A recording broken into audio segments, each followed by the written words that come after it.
Assalamu alaikum warahmatullahi wabarakatuh. Yoo yaa shama akkam jirtu. Okay, guyyaa har'aa barnoota kain master warjinaala kan watermarkii hin qabne akkamitti buufachuu dandeenya ka jedhu. Kain master irratti namoonni hedduun baay'ee rakkataa jiranii anuu rakkadhee jira akka mataa kiyyatti. Yeroo hedduu kain master 4G dhaan fayyadamaa ture kan qubee kaa qabuun fayyadamaa ture garuu amma warjinaala kan kain watermarkii kan qubee kaa hin qabne kan watermarkii hin qabne jabaa ka isa ummanni hindiidhaa itti fayyadamu irra caalatti isa isinii fidee dhufee kain master kana hundi keessanuu gadi buufattanii itti fayyadamuun dirqama keessanii jechuudha. Maaliif isin fayyadaa kain masteriin 4G din haga isin rakkisee hin beekaa anas rakkisee jira. Isa kanaaf ammoo isa ofirraa diileetii gootanii isa kana buufattanii jechuudha. Inni kun dhibbaan dhibbatti karaan nama isin argisiisu kun dhibbaan dhibbatti isinii buusaa jechuudha. Yoo inni isinii buusuu dide bilbiltanii na gaafachuu dandeettanii jechuudha. Dhibbaan dhibbatti daawulood ta'a jechuudha. Eessaa buufanna kan jedhuuf barnoota waa'ee kain master kan hanga isa dhumaatti barsiisee jira waan ta'eef haga isa dhumaatti viidiyoo kana wajjin turaa galatoomaa isiniin jedha. Assalamu alaikum warahmatullahi wabarakatuh. Yoo yaa shama akkam nagaa jirtu hordoftoota jabbuutu. Aappii ajaa'ibaa qabadhee dhufe aappii kana namni hundi aappii namni itti fayyadamuu qabudha. Aappii watermarkii takkallee hin qabne aappii kain master jedhamu. Namni hundi irra caalaan nama kain master 4G dhaan fayyadama. Anuu matamaan kiyyaa kain master 4G din fayyadamaa ture. Nama hedduudha daawulood ta'uu dide. Aappii nama hedduudha daawulood ta'uu dide. Har'a akkaataa itti nama hundi isaatu akkaataa namni daawulood itti godhachuu danda'u jechuudha. Aappiin kun baay'ee barbaachisaadha. Watermarkiin qabu faayiloota garagaraaf keessaa qaba. Wantoota viidiyoo ittiin hojjetan hedduu of keessaa qaba jechuudha. Isa kana ittiin hojjechuudhaaf aappii kana isin barbaachisa. Aappiin kun kaammaanii buufadhee jira. Akkaataa itti buufattan akkaataa daawulood isatti godhattan isin barsiisaa jechuudha. Yeroo viidiyoo zabbattan irratti wantoota hedduu keessa seentanii daawwachuu dandeettanii waan kana yeroo isin gattuutan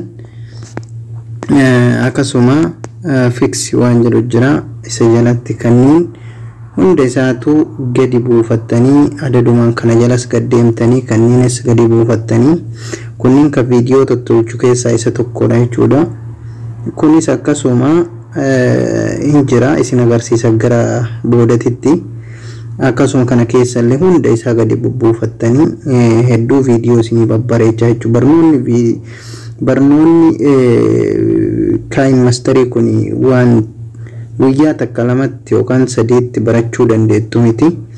Kanaafuu takka takkaan isin barsiisaa amma akkaataa har'a guyyaa har'a garuu wanni barsiisuu barbaadu akkaataa isa itti daawulood godhattan allatti maan dhuftanii dhiifama jabu daawulood akkaataa itti godhattanii jechuudha. Amma fakkeenyaaf duraan dursa daawulood godhannee dhufna. Nama daawulood godhannee jira isin akka daawulood godhattan qabanii kiroomii na hordofaa. Eessarraa buufattanii kiroomii keessa seentan jettanii barreessitanii kiroomii keessa seentan qubee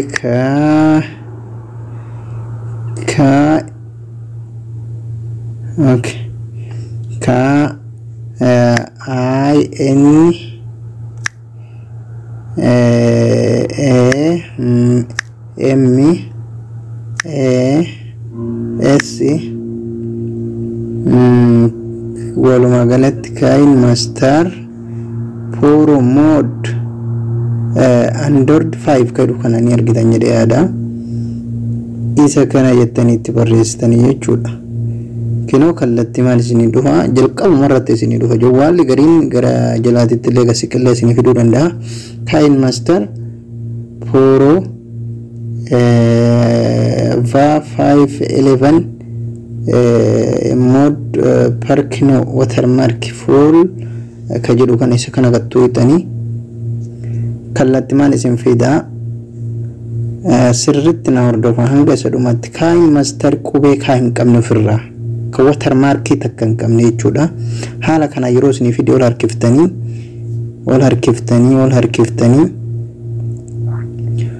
oluma harkiftanii amma download kan nam tokko yeroo ammaa wanti download isinii ta'u download ka jedhu kana hin tuuttanii jechuudha. Download ka jedhu kun sirrii miti.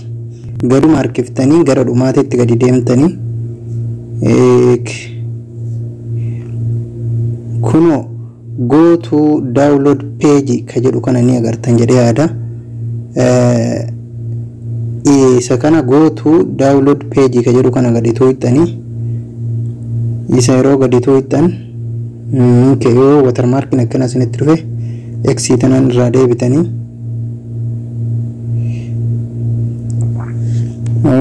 obsaan eeggadha. Ammallee haala kanaan isinii fidaa oluma harkifatta yeroo inni haala kanaan fide ammas kunoo direct download kadhu kan argitanii jedhee yaada.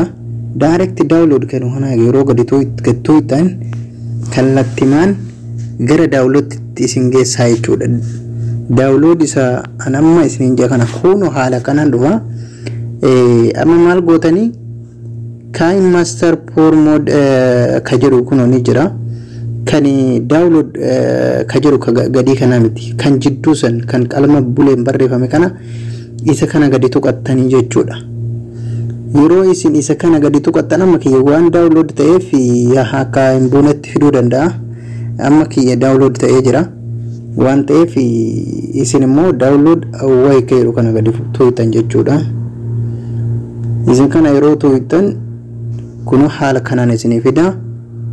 Download ka jedhu kana yeroo isin tuqattan amma kiyya bu'ee jira waan ta'eef wanti download godhu waan hin jirreef isa kana gadi buufattanii jechuudha. Isa kana download gootanii kallattiin gara gaalarii keessanii gadi isinii bu'aa download jettanii gadi buufachuu dandeettanii jechuudha. Asiin isin download kana yoo tuqattan ka gadi bu'anii gaalarii qafoo keessatti gabbanii eeggattan daqiiqaa isaasuma irratti eeggattanii kallattiin gadi isinii bu'aa. Amma gara barumsa isaatti yoo isinii deeme barumsi isaa inni aan dura buufadhee jedhee jira. Barumsi isaa Kind Mastering kun barumsa dheeraa nama gaafata. Ammas immoo xiqqoo obsa si gaafata. Yoo itti beeyte waan baay'ee salphaadha jechuudha. Yoo itti beeyte waan baay'ee salphaadha garuu yoo hin beekin baay'ee ulfaataa jechuudha. Yoo hin beekin xiqqoo yeroo sitti fudhata. Inni haala kanatti dhufa. Yeroo inni haala kanaan isinii dhufe maal gootanii qubee eda'uu tana tuqxanii innaa qubee eda'uu kana inni isinii dhufe YouTube yoo barbaaddan 16 irratti yoo ammoo TikTok Facebook irratti yoo barbaaddan 9.16 kana irratti tuqxanii jechuu TikTok yoo barbaaddan innaan waan ka YouTube ta'eef 16 irra tuqa.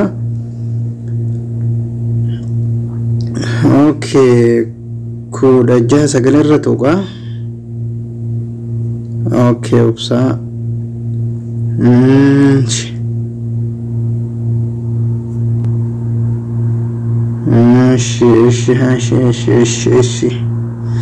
kunoo haala kanaan dho'isinii dhufaa jechuudha. Inni kun jalqaba irratti wantuma kamuu fayyadamuuf waa'ee Kind Master isa kana tuqxanii miidiyaa ka jedhu kana tuqxanii background ka jedhu kana tuqxanii dirqama jalqaba irratti kalarii kanneen keessaa tokkoon fudhattanii anama gurraachumaan fudha. Anama gurraachaan eegga fudhe isa kana wani mataa isaa kana qabdanii harkiftanii yoo dheeressuu barbaadde garuu barnoota isaa har'a isin barsiisuu waan hin barbaanneef yeroo biraa barnoota isaa yoo isin daawunloodii kana irratti gammaddanii jettan isin barsiisa jedhee yaada hedduu namatti tola. Kind Mastering kun viidiyoolee garaagaraa irraa hojjechuudhaaf waan baay'ee namatti toludha. Nama viidiyoon hedduudha viidiyoon isaan hojjedhu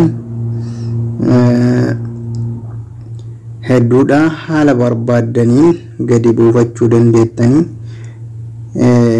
Fakkeenyaaf mee isa kana akkanuma buutee isin argaa amma viidiyoon kana akka isin daawunlood godhattanii farra barumsa barsiisuu hin barbaanne yeroo barumsa isin viidiyoo kana isinitti tolee haala isaa inna akkuma dura isinitti hime jalqaba irratti wantoota isin barbaachisan gadi buufattanii inna isa gadi buufattan iddoo kana yoo tuutan miidiyaa iddoo kana yoo tuutan waan barbaadan asirraa fidattanii viidiyoo keessa wajjin haala gaariidhaan irraa hojjettanii jechuudha. Ammas ammoo viidiyoon kan KineMaster'dha. Waa hedduudha.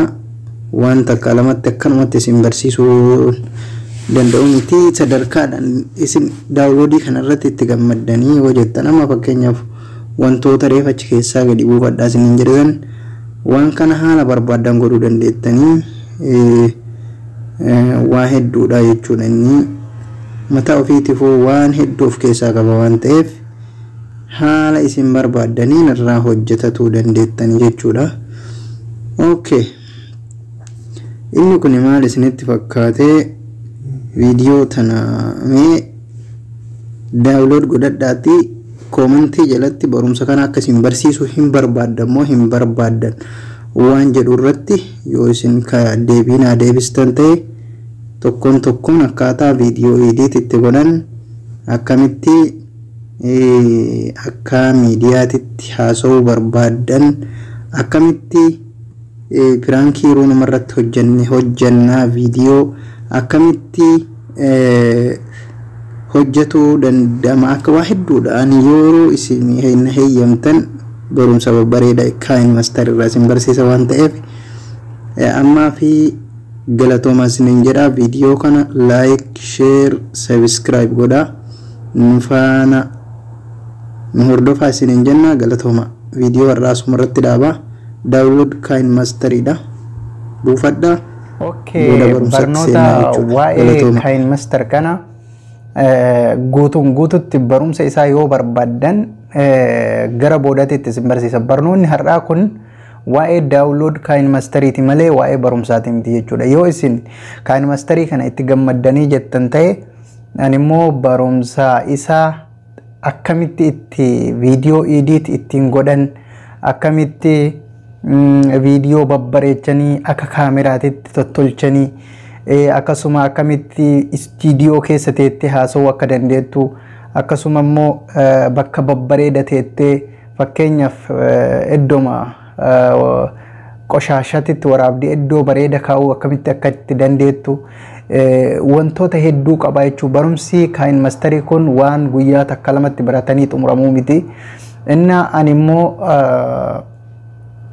sadarkaadhaan isinii barsiisa jedhee yaada. Garuu guyyaa har'aa kana viidiyoo kana ilaalaa. Yoo isin viidiyoo kana jaalattanii laayikii fi sheeriin na jajjabeessitan barumsa isaa takka jedhee isiniif jalqabaa viidiyoo kana like, share, subscribe godhaa qoodaa isiniin jedha. Galatooma.